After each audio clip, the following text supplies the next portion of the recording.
Well, good morning again.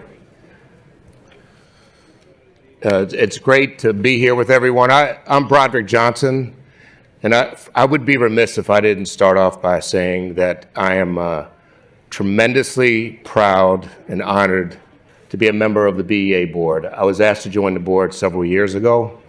It is without doubt one of the most significant organizations that's been established throughout my career in government, law, policy.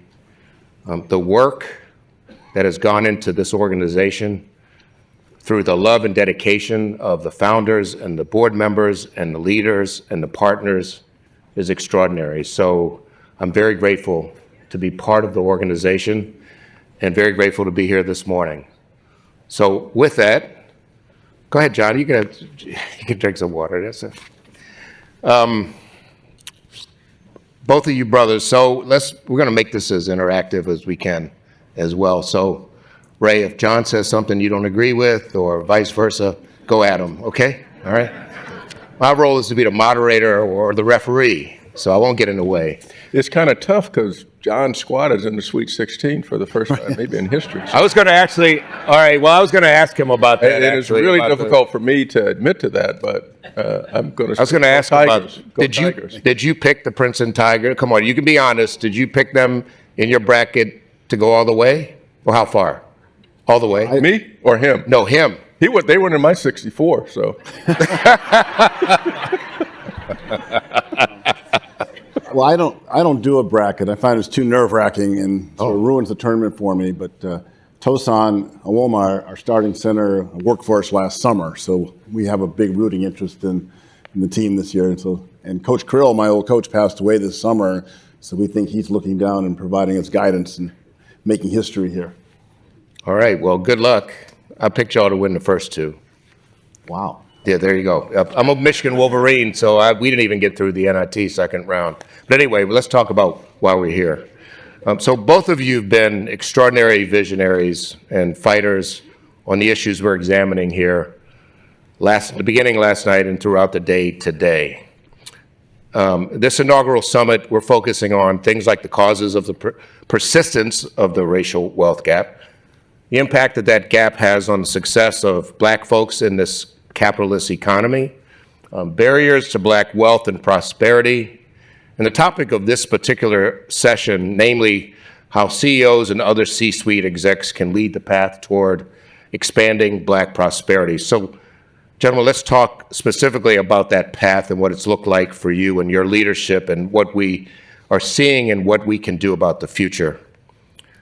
John, you've talked about the planning sessions back in the early days of the Black Corporate Directors Conference, an extraordinary gathering that you and Melody Hobson and Charles Tribbett have hosted, especially. Extraordinary sessions, really. What, as you thought about it, though, originally, was your vision of what these sessions would mean? Well, thank you. Again, great to be here. The idea of the Black Corporate Directors, we've always had sort of three themes. One, we all need to know each other that have been fortunate to be on Fortune 500 boards. We need to learn from each other how to be leaders in the boardroom, really having an impact. And third, have the kind of impact that Leon Sullivan had when he was on the board of General Motors and created the Sullivan Principles, to make sure that how General Motors dealt with South Africa at the time, it was a critical issue. And he left a legacy, and he brought change, and he helped change the whole way public companies interacted with South Africa in that critical time in our history. So from the beginning, every Friday night we have what we call the conscience of the conference, and I know Bruce Gordon's been the conscience of the conference because of his leadership, and I'm probably going to miss someone in the room, but we've had people who fought for civil rights and economic justice remind us on Friday nights the responsibility that we all have to speak up and speak out. And as the late Congressman John Lewis said, make good trouble once you're in the boardroom. That's the heart of the conference. So we had John Lewis at the conference. Mm-hmm. We had Dr. King's best friend, Harry Belafonte. We had Andy Young. We had Reverend Jackson. We've had Reverend Sharpton. We've had President Obama, Valerie Jarrett, people like that that are out there fighting for economic justice and making a difference for our community once they're in the boardroom. So that is really at the heart of the conference. And over the 25 years of this gathering, how would you say it sort of has evolved from what you originally intended to where it stands now and as you look to the future? Well, I think Charles and I and Melody, and now Deloitte is also a partner, we basically said, let's stay on message. Let's keep on this mission. We think it's more important than ever that, we can't wait for white America to save us. We've got to speak up again and fight the good fight ourselves, and making sure and holding companies accountable to the promises that they make around economic justice. If we don't speak up and speak out in the boardroom, then we're giving cover for the status quo to stay the same. So to your question, our mission continues to be the same today that it was 25 years ago, or 20 years ago, I think, really, when we started. And so we really are more committed than ever, and we think we can all make a change and difference for all of us. It's been interesting. I've been fortunate enough to be at some of those sessions. You've had my wife as a moderator of some of those sessions, so I've dragged myself along for some of those sessions out in beautiful Laguna, California. One of the things that has struck me, though, several times has been, besides the gathering itself, has been some of the CEOs that have come and been interviewed, say, by Melody, and for example. And some of those sessions have been pretty compelling, right? In that it seems that some of the CEOs weren't necessarily ready for the kind of sort of rigor they were going to be put through in terms of board positions and the like. Have you been surprised by that a bit, in terms of perhaps folks feeling like they'll come and they'll tell a story and that'll be it, but they won't get pressed about their records? Yeah, we've had... Without getting specific about some of them. Oh, okay, you're right, because we do have Chatham House rules. We're not supposed to say what happened. But there's been some really magical moments where we have sometimes exposed a CEO who says all the right things, but is not living those values, and they've been caught sort of there publicly trying to defend the indefensible. That's happened. We've also had some, magic moments where, Magic Johnson, for example, was there and was talking about how the impact that African-American leaders had in his career, and how Ken Chenault had spoken up during the height of his crisis in his life, when no one wanted to support him, no one wanted to sponsor him, no one wanted him doing the advertising, and Ken Chenault stood up and fought for him. And Magic started crying in the middle of the conference, and Ken was there. So it was just one of those magical moments you'll never forget. But then we have some fun ones. Like this year we had Wynton Marsalis as our conscience of the conference. And the highlight was where afterwards we're all having drinks in the hotel bar like we typically do. And next thing you know, it's like 11:30 at night and the piano player took a break. And next thing you know, Wynton is playing piano and singing songs for us, which is just this, kind of special thing that happens at the conference that you could never, replicate. And I would imagine you've probably gotten calls afterwards or emails from some of the CEOs saying, help me make some changes in my boardroom. That has been true. And Melody, and sometimes we've been called in and been read the riot act of how we put these folks in bad spots. But you're exactly right. Many times people call with good questions of how they can do better and what they can learn. And also a lot of the white CEOs come and they meet people in the audience who they ultimately recruit to their boards, which has been great. And at Ariel, we can point to over 55 times where we've been able to get one of the companies we've invested in through our mutual funds to have their first diverse board member, from Sotheby's to Jones Lang LaSalle. So we're committed to getting more people on the board, but then getting people on the board who are willing to speak out for us once we're in that boardroom. We'll come back to that too. So, Ray, you often note we're at a time in history where we have more black leaders in power across government, business, philanthropy than ever before. Yet across every measure, we're moving backwards. What do you mean when you say that we're moving backwards, and how do we get back to moving forward? But first, why do you say we're moving backwards, or we've moved backwards? First, let me observe the honor that I have by being here. And I would thank Robin and Tony and Karen and Chuck and Samantha for your leadership. And I should also observe that,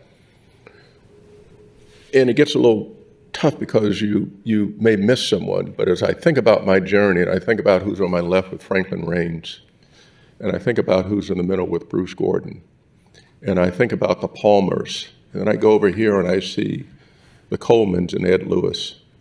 And I think about when I was early in my career, how I took notes on their leadership. My response is going to be those of us who are in the room and those of us who are outside of the room. And what you do when you're in the room, and the reason I say that we've gone backwards and why this conference can be a pivotal moment in us moving forward. Backwards in every category, education. If I line up 10 black and brown boys and girls in the public education system, 8 to 9 out of them are below proficient in reading and math across the country. You go to the larger geographies and you're going to see that to be more pervasive. You had the experts talk about home ownership, where we are at a fraction of a majority of home ownership. You see where we are with healthcare and healthcare deserts. You see where we are across the entire economic landscape. So the battles which were fought by those on whose shoulders we stand, some of whom are in this room, those battles shouldn't go in vain. And I look at some of the more effective organizations that exist today in the country. Average trigger puller is 14 to 16 years old. Our community. And so they're outside of the room. And so the battles that were fought for us to get to this stage, while they were in the room, they did, at a minimum, what is necessary to do, and that is to ask the question. He referenced Ken Chenault asking the question, and Vernon Jordan and Franklin A. Thomas asked the question. And each of us has a responsibility when we get in the room. We can abdicate that responsibility, but when we're in the room, you got to ask the question of, is there someone who looks like me who is performing, who should get the opportunity to take on a bigger leadership role? Ask the question. And often it's the case that when we get inside the room, we forget part of the reason that we're in the room is because we look like we look like.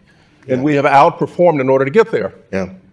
And so my reference to the metrics is every single metric to which we can look, we've gone backwards. But this has to be more than a kumbaya session, because the talent exists today for us to move forward. There is no other organization today that exists like BEA.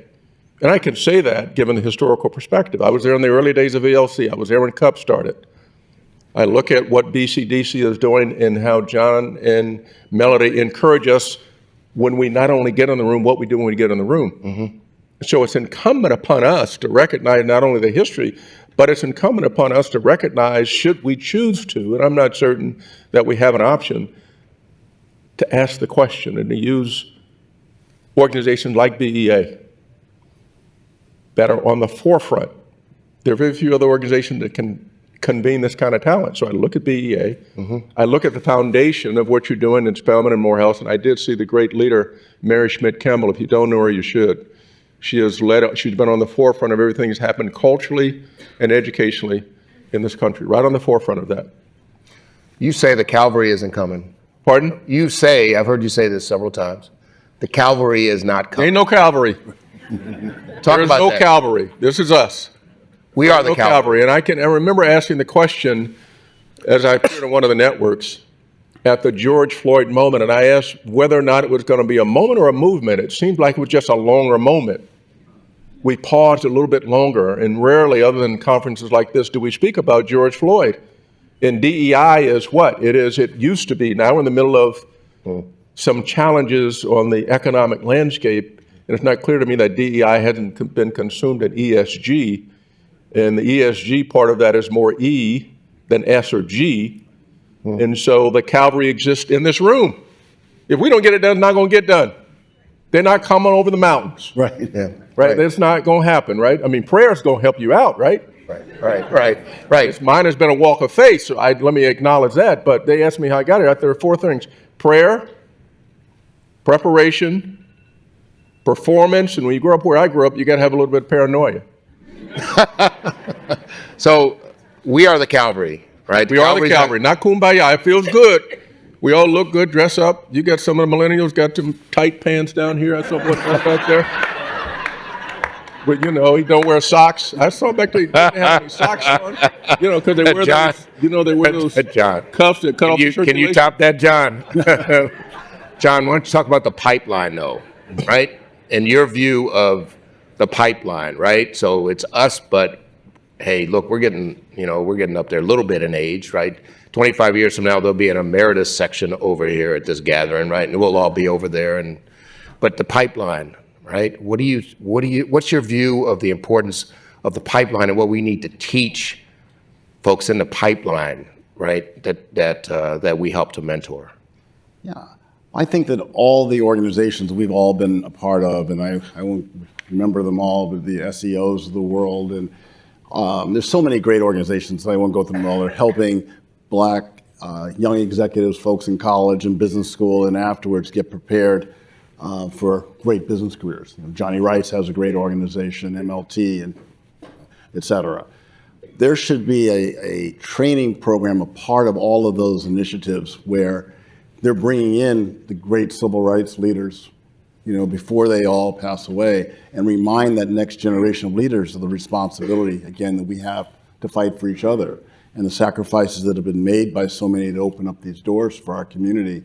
So we can't let them, get all the advantages and opportunity and doors getting open and not understanding they have a responsibility to pay it forward.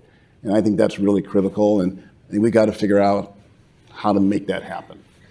And part of that, too, is making sure that, and this is something you've been such an incredible advocate for as well, and that has to do with moving from a focus on supplier diversity to a focus on business diversity. There, go ahead. I can tell you, like, he's ready to talk about this. Well, you always are. What I do for a living in the last 40 years at Ariel is I'm a stock picker. Running a mutual fund company, like the Fidelities and the Vanguards, the T. Rowe Prices, and I'm always trying to find great businesses to invest in. And you want the businesses that generate lots of cash flow, have high profit margins, can have some competitive moat around them and make it difficult for competitors to come in and make a difference. And so supplier diversity, by its very definition, has fixated, whenever you get a progressive CEO, whether it's a CEO at a company or a CEO at a hospital or a university, and you ask them, what are you doing to work with Black businesses? They go right to the supplier diversity initiatives. And they talk about the $1 billion roundtable. Mm-hmm. But they never ask about the profitability of those businesses that they're steering Black people in. And most people always talk about construction, first and foremost, catering, janitorial services, and the like. We all know in this room, the wealth of today is here in Wall Street, private equity, hedge funds, venture capital, Silicon Valley with technology, media, Madison Avenue, et cetera. And so I've said it's a modern day Jim Crow if the Black and brown people just do the low margin supply chain and the white guys get to do the high margin, again, professional services and technology. So the University of Chicago, where I'm vice chairman, a little over 12, 14 years ago, we created a business diversity initiative to signal to all the people that are spending money at the University of Chicago they're supposed to use minority businesses in everything they spend money on. And so they're the great model. They spend money with over 150 minority-owned businesses now. They hire Black law firms, Black accounting firms, consulting firms. They advertise on Black radio, WVON. They were advertising in Black Enterprise and Ebony over the years. Black government affairs firms, 15 money managers or more for their endowment, everything they're doing. And so now, because of their initiative, the Obama Foundation, which Broderick, you know a lot about, being on the board there, they are using the term business diversity.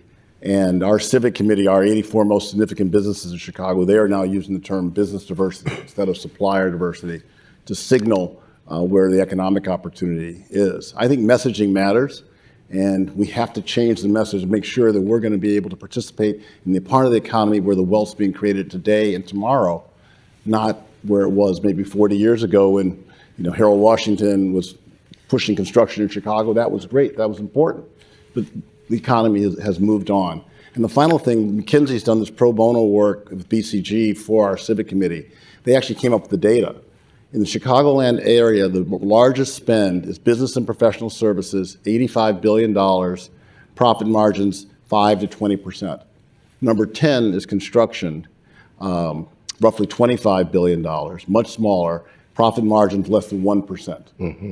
So we're getting the smaller amount of the spend and the least profitable amount of the spend. And again, that's why I'd say it's a modern day Jim Crow if we allow supplier diversity to continue to be utilized. So how were you able to get the University of Chicago leadership to change, though? It's sort of going from supplier diversity to business diversity, because, as you know, the vast majority of major academic institutions and other institutions, they don't even want to share data.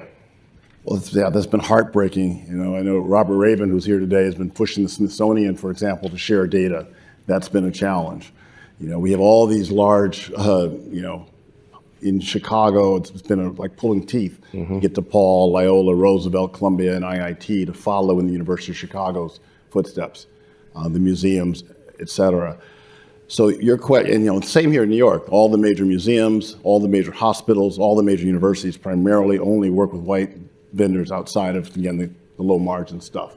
So to answer your question directly, President Bob Zimmer is a very progressive president at the University of Chicago. He was there 15 years. He grew up here in New York City, and he believes deeply, in diversity and inclusion. Having his support was critical, and he understood it, that the university believes in diversity and inclusion. They should be doing it with everything they do, not just in a few prescriptive areas of more students and more professors and, again, more construction. He got it, and there's a woman there, Nadia Quarles, who's an African-American woman, a lawyer, who's been there from the beginning, and she has worked closely with the university leadership to make this happen. So I think that always happens. If you have the board, the CEO, and a great senior management all aligned, you can bring change to the organizations you're involved in. Yeah. And having all three alignment really does make a difference. In my sense, too, certainly is that alums of these institutions, black alums of color, can bring pressure to bear too, because we tend to be quite loyal to these institutions. This is how I am with the University of Michigan. But then when I look at the numbers of the University of Michigan, it's horrendous. Well, it's been great. Harvard has been doing some great work, and Ted Wells was mentioned earlier, Bill Lewis, and there's one more senior person at Harvard who's having a senior moment. Ken. Yeah. Ken sits on the board. Yeah, great. So that leadership has made a difference at Harvard. They're starting to get on the bandwagon, and we have a handful of other great organizations doing great things. I'd say in Chicago, with McDonald's has been a long-time champion for minority business. It's been phenomenal. Exelon, the largest utility in the country, has been phenomenal. There are some success stories that a light needs to be shined on. Ray, congratulations, brother. It's been announced fairly recently that you're the president of Lazard, so congratulations for that. Thank you.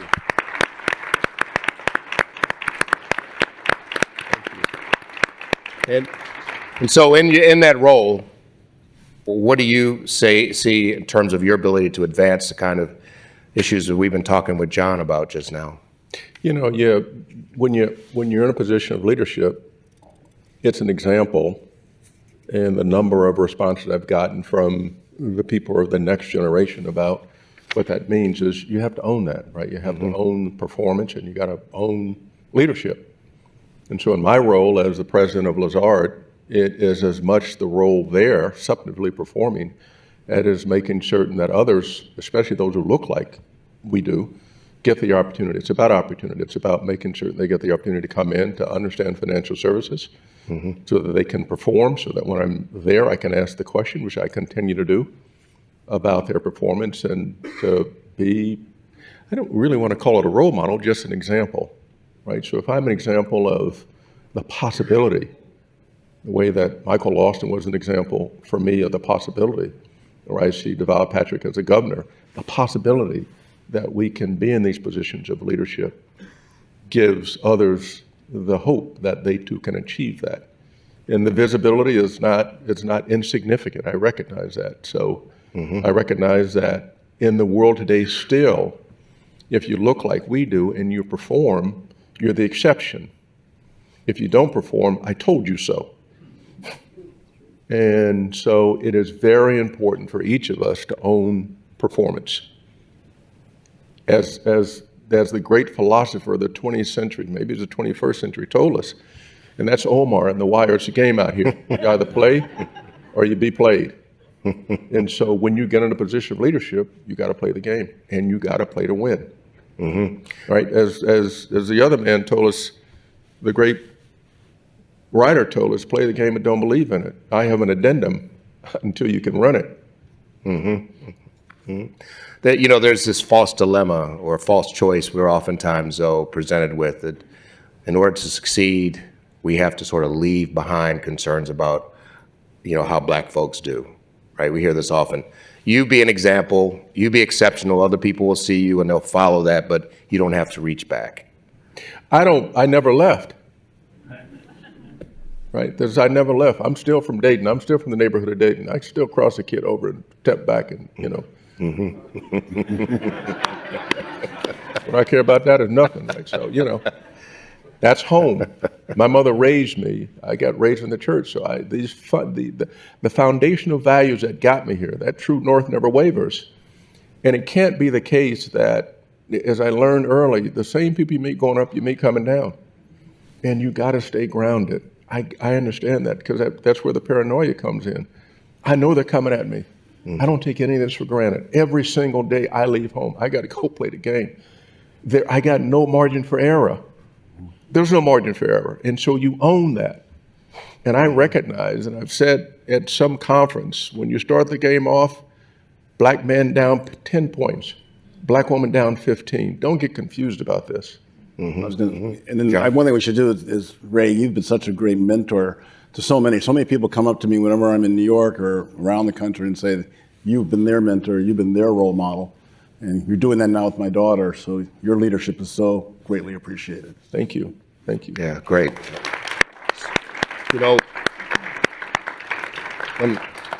I know a lot of people like me probably wrote down this expression that Leader Jeffrey shared, that he got from the great lawyer Ted Wells, which was learn, earn, return. And that's just so powerful because you think, all right, for me, my parents, growing up in Baltimore, like you go to school and you learn and you get your head in those books and you use that big brain and that big head of yours to learn. And then you earn, though, the degrees, right, that you pursue or the jobs that you get. Because, by the way, nobody is going to make that easy for you, but you have to earn it and not just expect it. And then return, which is all about, to me, about giving back. What did you guys think of that expression and living your life by those principles? Yeah. I think those principles are very, very important, very enlightening, and it's consistent with the values that we've talked about at our conference. We have 3 Ps. We want every board member to measure the people, the diversity of the management team and executive suite and people on, executive committee, to measure the purchasing by category, all the dollars that are being spent and how important that is. And if you're hiring a white professional services firm, measuring whether they're going to have black executives on the relationship with the institution that you're involved in. And then finally, measure philanthropy.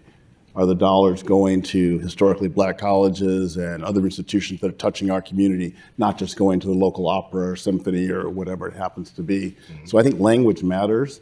And as I said, staying on message. So I think it's great that Leader Jeffries has his set of principles, and we think our principles are also important for those that are in these leadership roles. Ray? John referenced part of this, and a large part of this, and John himself is emblematic, an exemplar of giving back, of investing to generate a return.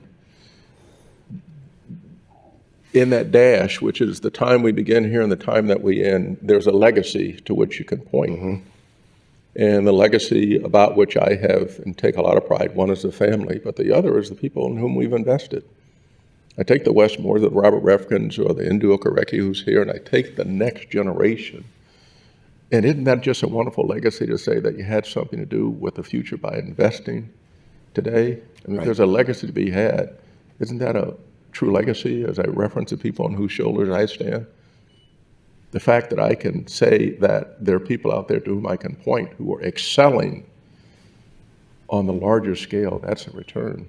And the reason that you invest in education is, I was on scholarships in 6th grade. It was all about education.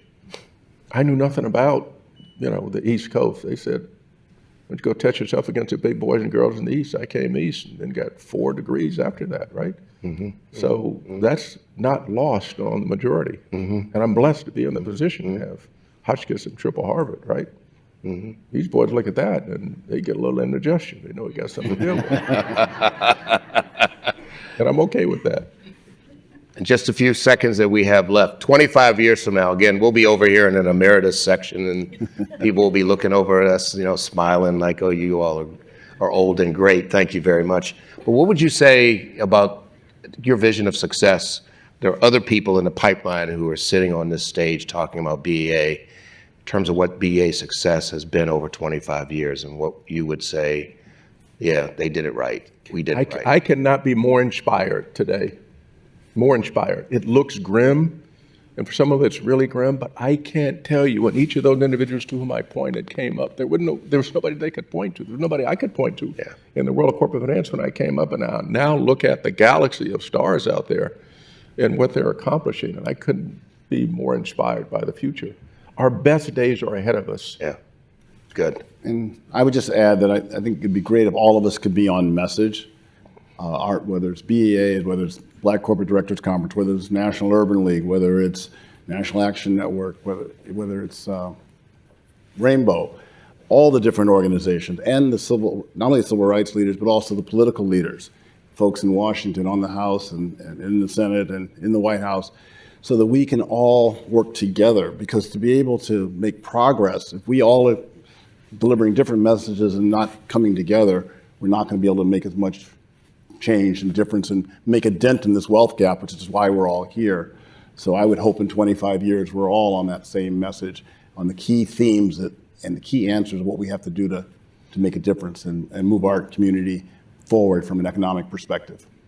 And I'll just say in my final comment, and given my role in the C-suite at Comcast, overseeing all the digital equity related work, is that 25 years from now we come back here and not only have we closed the digital divide in terms of education gaps, health disparities, but perhaps most importantly, especially in this context, is economic mobility and entrepreneurship, and using the internet and the power of the internet to have our businesses be successful globally and otherwise.